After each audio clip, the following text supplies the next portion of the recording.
Hello and welcome back to the fourth series of The Public Eye, a six-part series of podcasts brought to you by Granite Exchange. I'm your host, Sarah Travers, and throughout this series, I speak with local entrepreneurs and business owners to learn more about how these companies have come to be, to gain an insight into their growth and find out how they continue to innovate.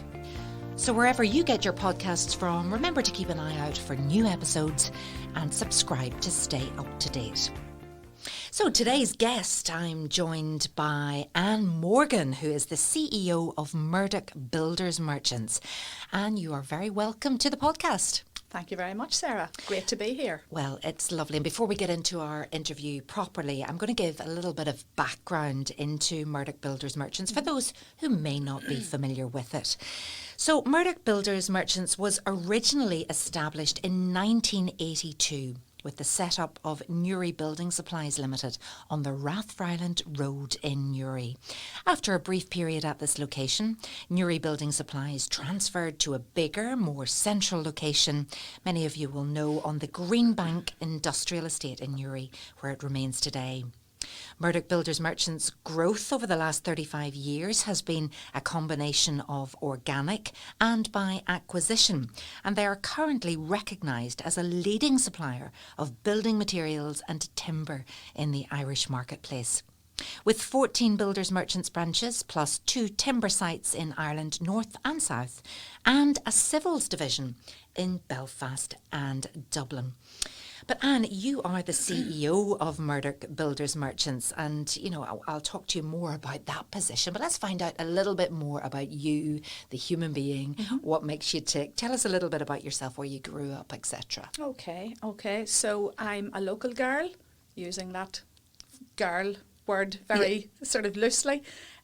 Lived most of my life in the local area. And most of my working life spent in the local area. I did live in England for a little while after university. So I'm married, just crossed the 30-year line there in April. Well married done. to David, yes. 2 children in their sort of mid to late 20s. Work obviously for Murdoch Builders Merchants and have done for the last 20 plus years.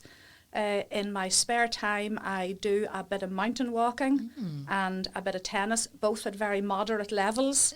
And used to do a bit of cycling, Sarah, until I had a series of incidents and accidents that left me with multiple broken bones over a period of time. So my bike's parked up at this stage. Oh, goodness, Yeah. right, okay. Yeah. We're very active, but yes, I'm sad to hear about the accidents. When you say local girl, where's local?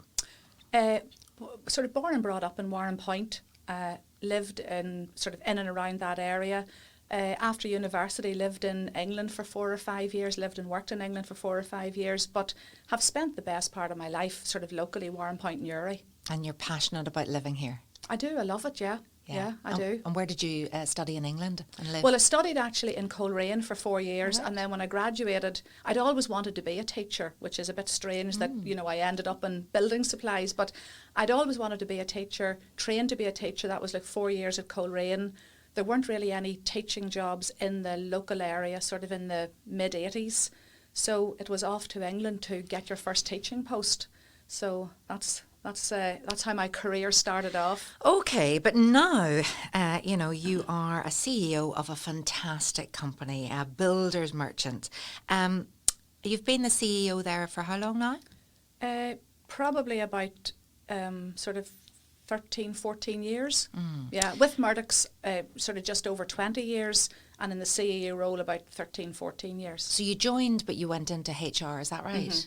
So I joined back sort of 21 years ago as the HR manager for the group, and then just through a series of things that just happened naturally in business, people left, people moved into other positions, etc.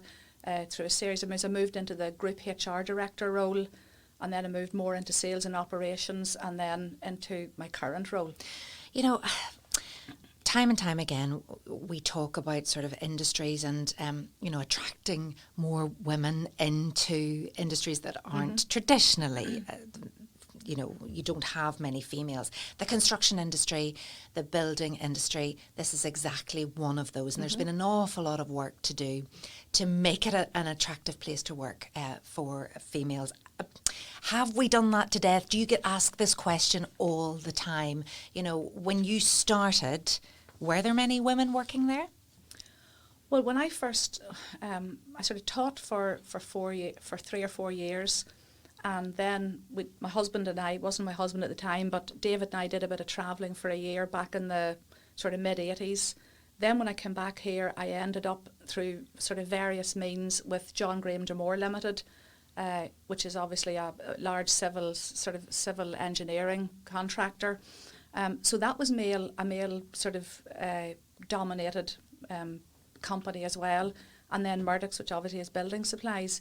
So to be honest with you, it's always people from outside of the business who ask about it. In the business itself, it's never an issue. It even just doesn't even come up, you know. In any of the places I've worked, I've been very lucky. I've never felt or experienced that being a woman has been a hindrance or there were obstacles or barriers put in my place or put in my way. I think I know other women do experience that, and I'm certainly not saying it doesn't happen, but I have been very fortunate in that I have not experienced it. I mean, I work at the minute with a senior team of mainly men, and they're very knowledgeable, very experienced, very supportive, but the man-woman thing just does not come into it. And probably that comes from the fact that we have worked together for a significant period of time, and we're just people on a management team to each other, and that's all. And it is, in fairness, it is a question of interest to people outside of the business. Does it frustrate you that people ask it all the time? It doesn't really, because I can understand why they do. But I can only just say what I've said, which is I have not experienced those barriers, so I would count myself very fortunate, and I certainly haven't found it an impediment in any of the roles that I've done. Well, obviously not. You are CEO. Even taking on the CEO role, even being a woman at CEO level, that is, you know, for many women. We're again hearing about the pay gap. We're seeing women in senior roles underrepresented, and especially maybe in these male-dominated industries. But how did it happen for you? The CEO, yeah. Purely because of the way sort of businesses operate. People leave, people move into other positions, opportunities are created, and there's no doubt about it. It's like, and I would say this myself, in any situation, a lot of people will find that their career develops because they happen to be in the right place at the right time. Obviously, you'd like to think that it's also on merit, but I didn't. When I left school and went to university, my idea was to train to be a teacher. I didn't have any notion of going into business. That happened because that's where life took me. It wasn't a great master plan. No. So it wasn't a great master plan in Murdoch's either. It's the way it happened over a period of time. And I mean, not to repeat myself, but I would just say that I've been very, very lucky. I'd like to think I've contributed to the company, but I've also say I've been very, very lucky. And when it came to actually applying for the position, we talk a lot with various different women about imposter syndrome. And, you know, one of the traits of imposter syndrome is either you think maybe you're not good enough for the job or that you got there through luck. But, you know, when that opportunity came up, what was your initial gut feeling? My initial gut feeling was, I'm not sure I can do it. I'm not sure that I have the experience to do it. But also, if I don't give it a try, I know I'll always regret it. And I can remember clearly those feelings at the time. And thank goodness you did. And you're obviously doing a great job. Why do you love working there? There's no one thing, Sarah. There are lots of things about Murdoch's that I love and enjoy. So, I mean, one of the things that I love about it is that it's a family-owned business. So it's got it's built on very much family values, hard work, integrity, customer service, looking after your colleagues, going the extra mile for your customer.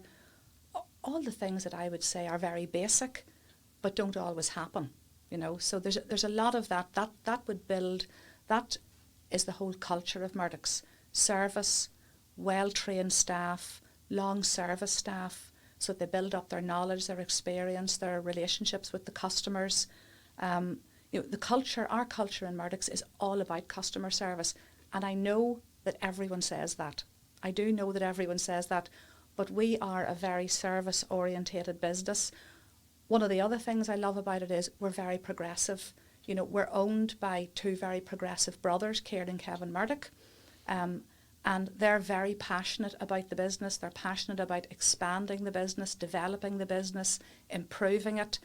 And when the owners feel like that, it trickles down through the rest of the business, through the rest of the organisation. And when you have a lot of people across the group who also feel like that instinctively themselves, then what you get is a very good organisation. You know, so, I mean, I work with a senior management team, I work with a branch and timber business management team, and that's one of the things about Murdoch's. The people are, we have a, you know, we talk about Murdoch people, the sort of people that like to work in Murdoch's and fit well into Murdoch's. And what it all boils down to are those basic characteristics: hard work, reliability, honesty, integrity, customer service. You know, there's a lot of competition for good staff. Yeah. And I know I'm veering off here on something else, but there's a lot of competition for good staff. And we're in the middle of that race to recruit good staff and then retain them and develop them. That's what all of us at management level are all about. You want to go out and get those staff. You want to be able to convince them that a career in Murdoch's is a possibility and exciting and progressive and interesting and enjoyable. And then once you have those people recruited, you want to treat them well, value them, develop them. Like, we have a great system in Murdoch's, which is fairly simple, but again, it's one of those basic things that's very good. We have a seriously strong ethos about promoting from within. So if there's an opportunity comes up in our group, and our group's, you know, north and south, we've just almost 400 people. So there are opportunities coming up on an ongoing basis.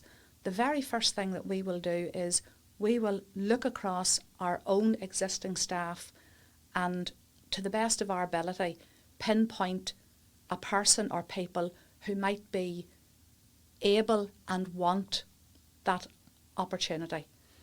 Before we ever go outside looking for an external person, we will always look to see whether our own people, is there anybody in there who would, you know, just love that opportunity and has demonstrated that they're fit for it.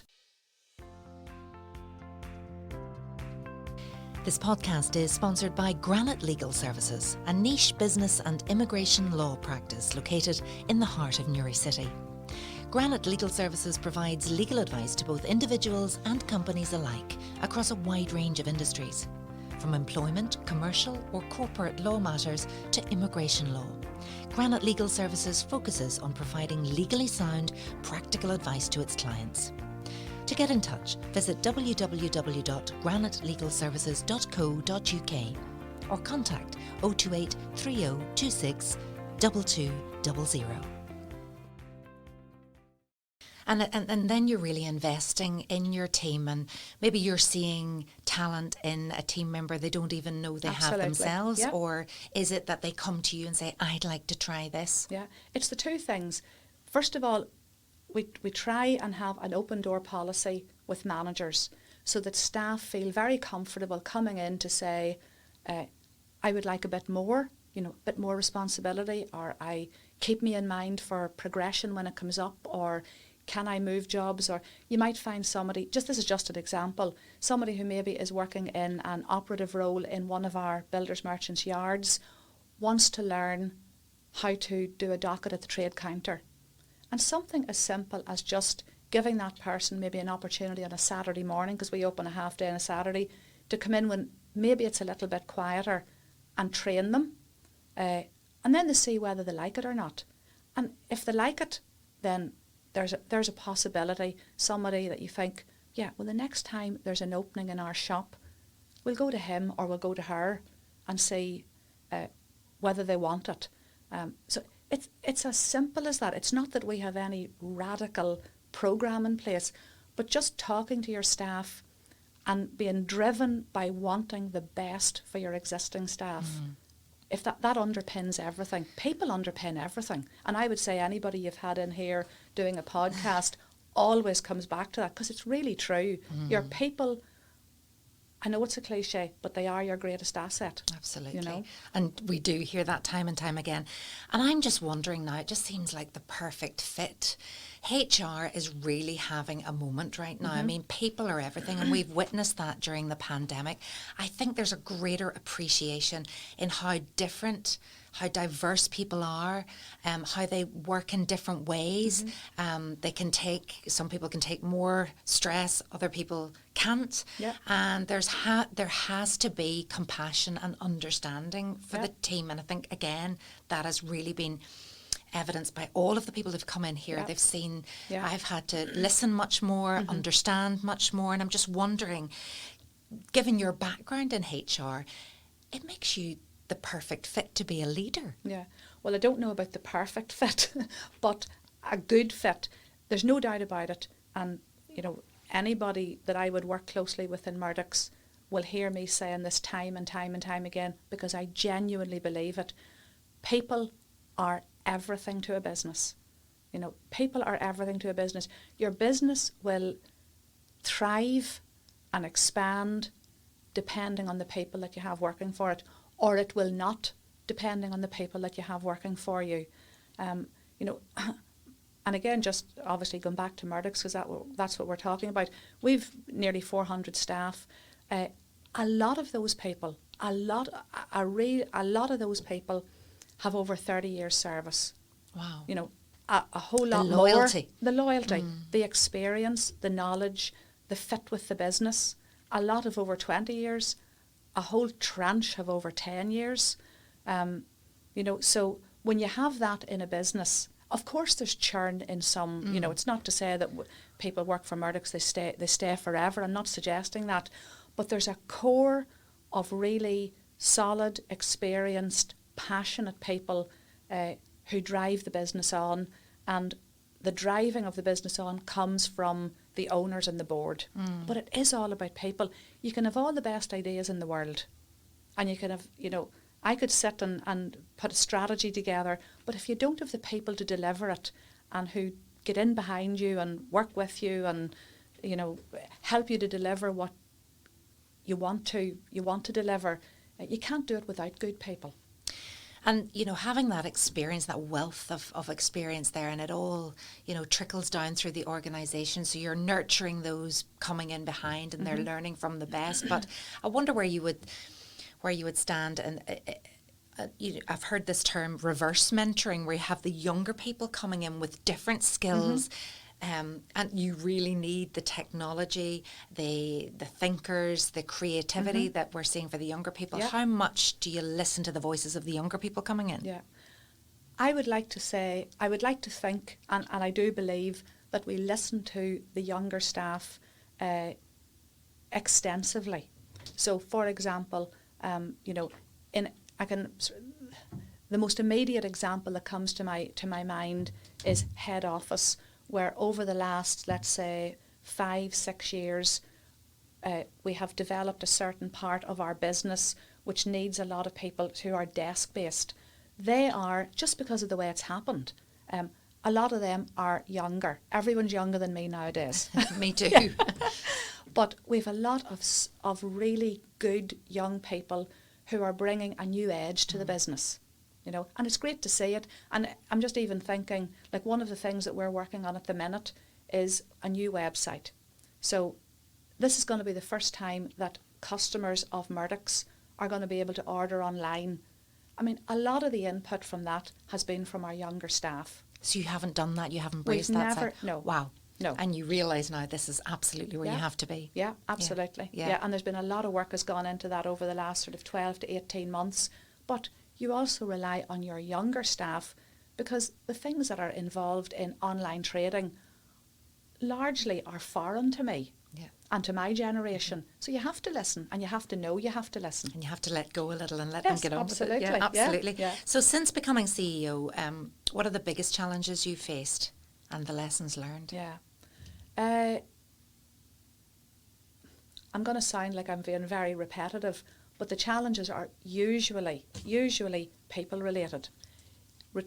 Attracting builders, providers, builders, merchants.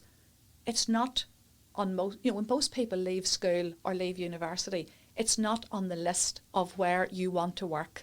No. So I think our challenge is trying to, and that's what we've done. I mean, we've been doing that over the last 10 years, trying to get the word out there that you can have a very exciting, rewarding career with Murdoch's. I'm sure you can have an exciting, rewarding career with other builders, merchants, but obviously we're focused on Murdoch's. So what are the range of jobs you could have? Anything. You think of any business that's like a distribution business, you've got obviously everything in finance, HR, management, the marketing side of things, the actual in your yards and sheds where you're doing your forklifts, your general operatives, your drivers, your logistics people, your branch managers, your shop and retail staff. It's just like we happen to supply building materials, but our business model could be that you supply Any ladies' product. clothes. Yes. Exactly. The people and the systems and the And processes. the whole business system behind it is the same. What about the actual, people on site? What about the forklift drivers? All of those skills that, do you prefer to get people young? Do you prefer to get apprentices and let them work up through the company? To be honest with you, we try to take a very holistic attitude to that. It would be very easy to say, get young people in. But everything, it's all about getting the right people in. Yeah. So whether the right person is 18 or 28 or 48 or 58, as long as they come with as long as they're, going back to what I said earlier, as long as we feel that they're a Murdoch person with those Murdoch values, then it's great to get young people in, because hopefully they'll come in and they'll build their career with you, and they'll stay with you, and they'll be one of those people in due course that are with you 10 years or 20 years. But it's like everything. You need a mix. You need a mix so the dynamic in the company is balanced and right. So it's not just to say we're not ageist. It's just you need that balance, and it's all about the right person. In fact, one of the things that we've done recently is start to recruit for part-time people, which we didn't really used to do. We always said, if you need a person in a yard or a person in a shop, it's a full-time position. Now we're saying, in order to widen our pool of people, offer part-time roles, and whether the person that takes up a part-time role is in their 30s, 40s, 50s, it doesn't matter. We're going to mention the B word now. Brexit has impacted a lot of businesses, but despite this, it's been predicted that the Irish construction industry is expected to grow by 15% this year, which hopefully means great things for Murdoch's. Do you feel this is an accurate representation? Well, 15%, I can't comment on 15%. I can't comment on 15% simply because different reports come out at different times and different figures are quoted at different times. And 15% this week becomes 10 or 20% next week. But there's no doubt about it, the actual construction industry is very buoyant at the minute. And without a doubt, I would say double-digit growth is wouldn't be far away from the mark. But it's the private development, sites, housing, all of that. But a huge part of it as well, Sarah, has been driven by the ordinary householder who is manically trying to get their garden and their house in shape because of the pandemic and the situation we're in. Less people are going on holidays. Your home is your castle. Your home is your been, castle. yes. And you saw it, we all saw it very much sort of April, May last year, where people were in the first lockdown. We were getting used to that whole notion of being at home on furlough. The sun was splitting the stones. That's right. People weren't going to get on holidays. Everybody wanted to improve their house and their garden. And I don't think we actually thought it was going to extend that far into this year, but it has. So that's really where the bulk of your work has been then? It's not the bulk of the work. The bulk of the work will always still come from the builder who's doing building contract work. But there's no doubt about it, it's absolutely buoyed up by that domestic consumer who doesn't usually spend that much money in a concentrated period on their home. And you can see it's evidenced everywhere whenever you're Everybody's driving house. around and having a Absolutely. nosy going, no, that's nice. And Yeah, that's a lovely absolutely. fence. Yeah. And there's a lovely extension. Yeah. So, Yeah. I think people have been very house proud and wanting to improve their four walls, so to speak. Yeah. How have you been impacted by Brexit? We have been impacted by Brexit fairly significantly, but not only by Brexit. I think it's the significance of how supply has been impacted is a combination of COVID and Brexit. So global demand has gone up for building products. I mean, it's on the news every single day virtually. Global demand has gone up between containers stuck in ports and supply lines being down because of COVID and supply chains being pushed back by weeks or months on top of Brexit. And I would say most businesses thought last year Brexit's going to be an awful disaster, an awful hassle. It's really going to disrupt our supply chain. I don't think any of us ever anticipated Brexit and COVID in combination. No. I think on reflection, Brexit on its own would probably have been relatively straightforward. It's the fact that it's combined with COVID and the global demand has really made it difficult. And then the Suez Canal on top of that, honestly. All those Couldn't things make go it up. together, yeah.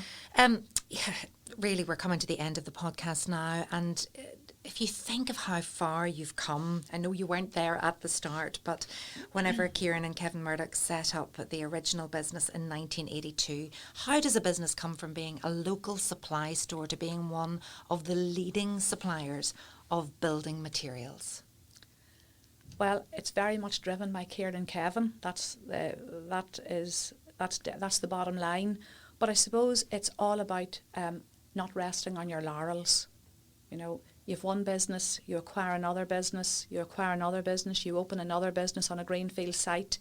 And if you're passionate about expansion and growth, which Kieran and Kevin both are, then that's the thing. You don't rest on your laurels and you're always looking for opportunities to expand and improve. I think that's basically what it boils down to. What do you think is the next step, apart from the website and the online? Although that's massive. I mean, the world's your oyster, really. Yes, yeah. Next step, I think, is just keeping all of the basics right.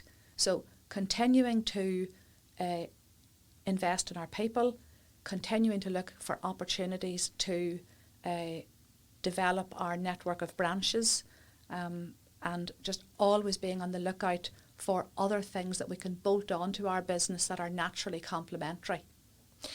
We talked about gender at the start, but I'm wondering if you could sell this industry to other girls, to other women, to anybody out there. Yeah. What would you say is the best thing about it? I would say that the best thing about it is, and I can only talk from my experience with Murdoch's, if you can get in with a company that truly believes in valuing its people, then whether you're a male or a female, it has to be a good thing. And you can definitely develop an exciting, rewarding career with Murdoch Builders Merchants. Now, the purpose of this podcast is to inspire existing business owners and ambitious entrepreneurs to grow their businesses by offering insight into the success of companies such as Murdoch's. So, what advice would you give to people who may have a business idea but don't know where to start, or they're unsure about whether it's a risk worth taking?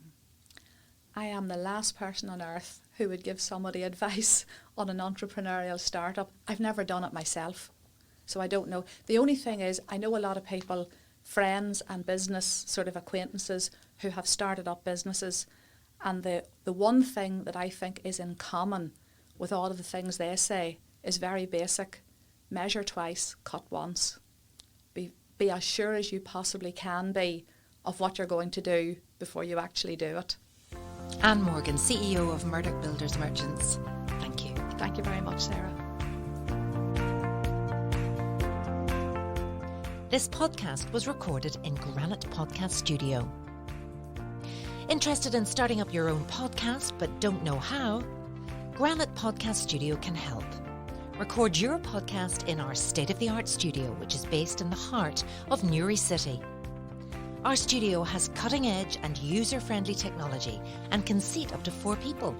We also provide an editing service for our team, using your guidance and editing notes to provide you with a flawless finished product, leaving your listeners wanting more. For more information on how you can get started, visit www.granitepodcaststudio.com.